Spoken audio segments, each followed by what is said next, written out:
Kevin, and in this episode of Ghost Survival Tips, episode 2, we're going to be discussing fire and how to, and some ways to go about getting fire out in the woods.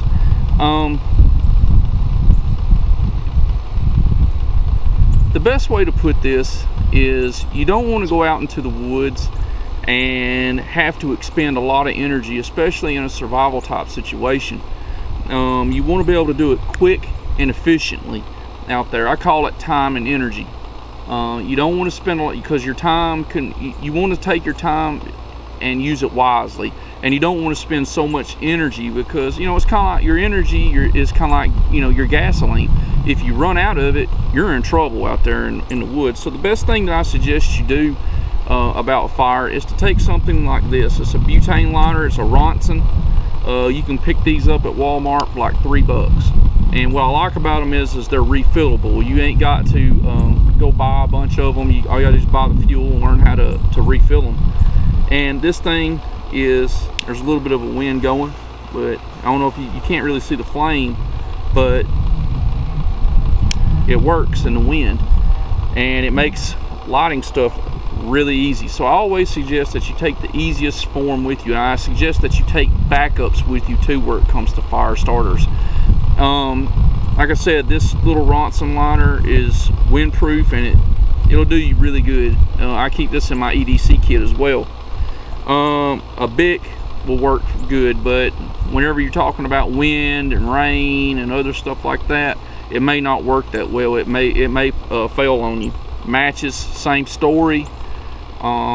They work well when the conditions are like this. It's nice and sunny out and you just need a fire to start something, or to cook something, excuse me. I'm a little, anyways. Of course, a fire steel is always a good thing to have with you as well. Trust me, you don't want to have to use a fire bow. That can be kind of rough.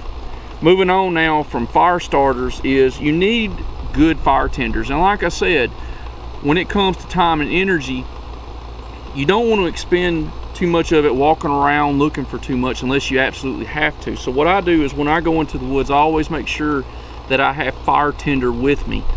These are cotton balls and Vaseline. I know there's a lot of people out there that make them and use them. They're great when conditions are real good. When it's not wet. When it gets wet, these are kind of hard to use because the rain will affect this. But whenever it's just a nice sunny day like this, these are great to have. I mean, you don't want to go and you can buy a big pack of cotton balls and Vaseline, a big tub of Vaseline at the Dollar General store for like $2. So I mean, you got plenty of them, and I usually keep them in a little plastic bag, sandwich bag here, and you got a lot of them in there for multiple attempts if you have to have it.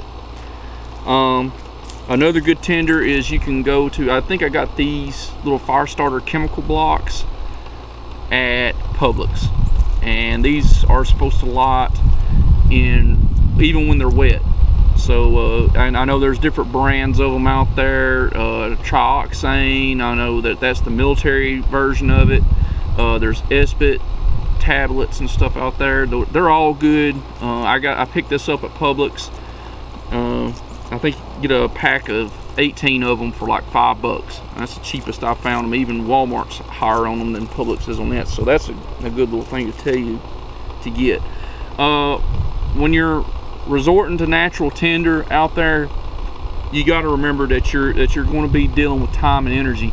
And if you're hurt, or if you're in a situation where time is of the essence, you may not be able to look around a big area. I mean, and if you're limited to the area you're in and everything's wet to begin with, you could be in trouble. So that's why I always recommend taking your own fire tender into the woods with you.